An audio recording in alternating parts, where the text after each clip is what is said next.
USA president Donald Trump tegi erakorralise avalduse NATO saatuse ja Ameerika vägede kohta Euroopas. USA president ähvardas vähendada Ameerika sõjalist kohalolekut mitte ainult Saksamaal, nagu ta varem lubas, vaid ka Itaalias ja Hispaanias. Ta seostas seda USA tegevuse kriitikaga Iraanis ning Berliini, Rooma ja Madridi toetuse puudumisega. Nagu ütles Trump, tsiteerin: Itaalia ei aidanud meid üldse ja Hispaania käitus kohutavalt, täiesti kohutavalt. Itaalias on juba vastatud. Itaalia kaitseminister Guido Crosetto lükkas tagasi süüdistuse, et Itaalia poleks USA'd kuidagi aidanud.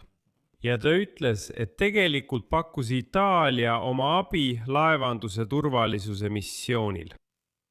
Seda hindasid Ameerika sõjaväelased väga kõrgelt, aga Trump ei saa aru, mida ta üldse räägib.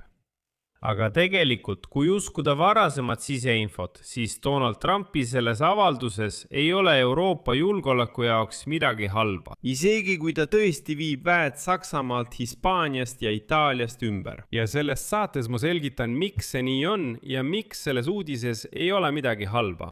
Minu nimi on Aleksei Pitši, arutame seda teemat koos. Aga enne kui alustame, palun tellige see kanal, pange sellele saatele like ja kirjutage oma kommentaar selle video alla. Lisaks tellige minu Telegrami kanal Pitši uudised. Link sellele on selle video kirjelduses. Seal avaldame operatiivseid uudiseid kohe, kui need ilmuvad.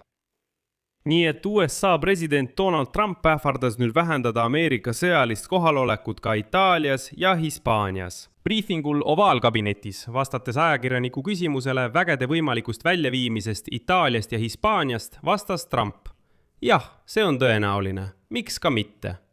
Ta seostas seda USA tegevuse kriitikaga Iraanis ning Rooma ja Madridi toetuse puudumisega. Itaalia ei aidanud meid millegagi ja Hispaania käitus kohutavalt, täiesti kohutavalt. Ja päev enne 30. aprilli teatas Trump, et Washington kaalub Saksamaal asuva väekontingendi vähendamist, kus viibib umbes 36 miljonit. Trump teatas, et Euroopas on kokku umbes 70 000 USA armee sõdurit, lisaks veel abipersonal. Trumpi sõnul tehakse otsus lähiajal. Põhjuseks oli Saksamaa kantsleri Friedrich Merzi kriitika, kes märkis otse, et sõda Iraanis avaldab ulatuslikku mõju Saksamaa majanduslikule võimekusele. Ja ta märkis, et nii USA'l kui ka Donald Trumpil isiklikult puudub strateegia sõja lõpetamiseks. Lisaks ütleb Merz, et juba on ilmne, et ameeriklased astusid sõtta saamata üldse aru, kuidas seda lõpetada ja mis sellel üldse mõte oli. Vastuseks süüdistas Donald Trump Friedrich Merzi Iraani ohu mittemõistmises. Rooma nimetas Saksamaad katkiseks riigiks ja kutsus kantslerit üles vähem sekkuma. Washingtoni suhted Rooma ja Madridiga, ütles Donald Trump, on kasulikud ja tõhusad pärast USA ja Iisraeli sõjalise operatsiooni algust Lähis-Idas. Ja Itaalia peaminister Giorgia Meloni, kes oli varem Donald Trumpile üsna lähedane, keendus osalemast Iraani kampaanias, kritiseeris Trumpi avaldusi paavsti kohta ning ei andnud luba Sitsiilia lennubaasi kasutamiseks. Tuletan meelde, et paavsti kohta väitis Donald Trump alusetult, nagu toetaks paavsti ideed, et Iraanil võiks olla tuumarelv. Ja Pete Hegseth, USA kaitseminister, püüdis kujutada seda sõda kui püha sõda, omamoodi ristisõda. Pete Hegseth ütles isegi otse välja, et see on sõda Jeesus Kristuse nimel, mille peale paavst Rima ütles, et lõpetage Jeesus Kristuse nime kasutamine oma sõja õigustamiseks. Ärge õigustage oma sõda issanda nimega. See on vähemalt Jumala teotus. Selle peale kutsus Pentagon isegi katoliku kiriku ametliku esindaja vestlusele, öeldes, et nii ei tohi, te peaksite meid toetama. Mis puudutab Hispaaniat, siis selle riigi peaminister Pedro Sánchez sai üheks kõige häälekamaks USA tegevuse kriitikuks Iraanis. Pärast seda on Trump korduvalt teravalt tema kohta sõna võtnud ja ähvardanud kaubandusliku embargoga ja isegi Hispaania NATO liikmelisuse peatamisega, kuigi sellist mehhanismi tegelikult ei eksisteeri ning kuidas Trump kavatses seda ellu viia, pole teada. Tahan märkida, et 2025 aasta lõpuks oli Itaaliasse paigutatud umbes 12 500 Ameerika sõjaväelast ja Hispaaniasse peaaegu 4000 sõdurit. siin on samuti oluline meeles pidada, et Reutersi andmetel on Pentagon välja töötanud sanktsioonistsenaariumid niinimetatud keelduvate liitlaste vastu. Donald Trumpi administratsioon koostas isegi nimekirja headest ja halbadest NATO liitlastest. Ameerika Ühendriikide president võib väed välja viia, nagu ta ise väljendus, ebausaldusväärsetest riikidest ja paigutada need ümber nendesse riikidesse, mis näitasid lojaalsust Iraani kampaania käigus. Ja just siin algabki kõige huvitavam ja kõige olulisem.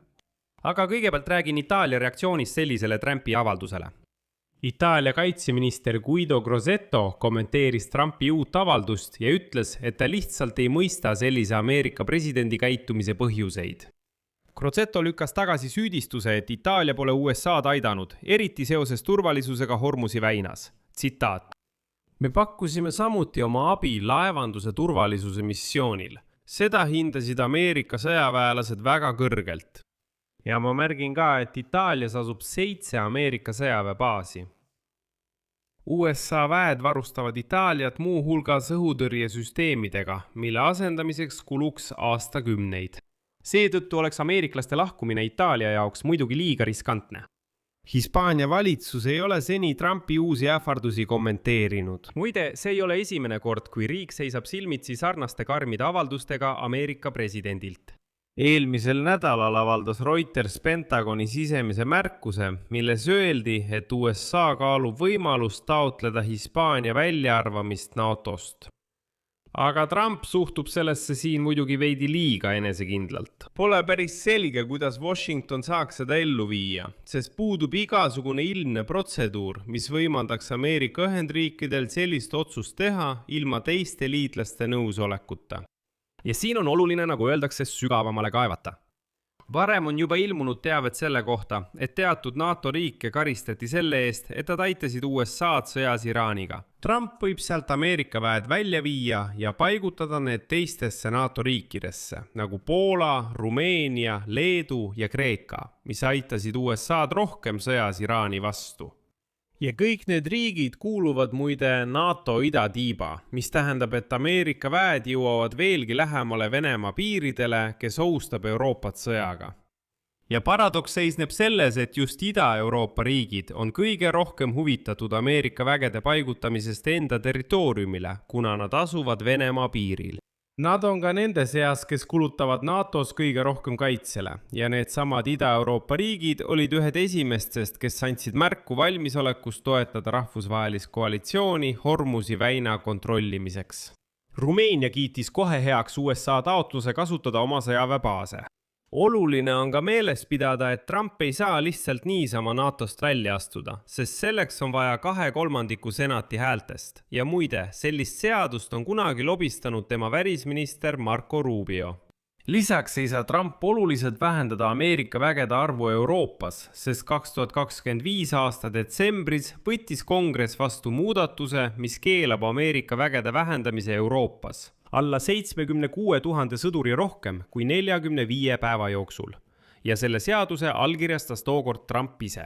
Praegu asub Euroopas umbes 70 000 pluss miinus Ameerika sõdurit, kuid see arv muutub pidevalt rotatsioonide tõttu.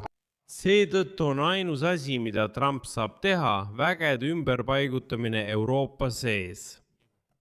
See tähendab, et tema tõepoolest võib osa vägesid Hispaaniast, Itaaliast ja Saksamaalt ära viia ning need Ida-Euroopasse ümber paigutada. See on suurepärane lahendus. See on parim, mida eurooplased ja ukrainlased julgeoleku osas võisid oodata. Ja kelle jaoks on see õudusunenägu? Vladimir Putini jaoks. Siia panen 3 punkti. Kirjutage oma arvamus ja järeldused selle saate kommentaaridesse. Tellige kanal, vajutage kellukesele ja ärge unustage vajutada meeldib nuppu. Kui soovite toetada selle YouTube'i kanali tööd, saate seda teha mis tahes annetuse või YouTube'i sponsorluse kaudu.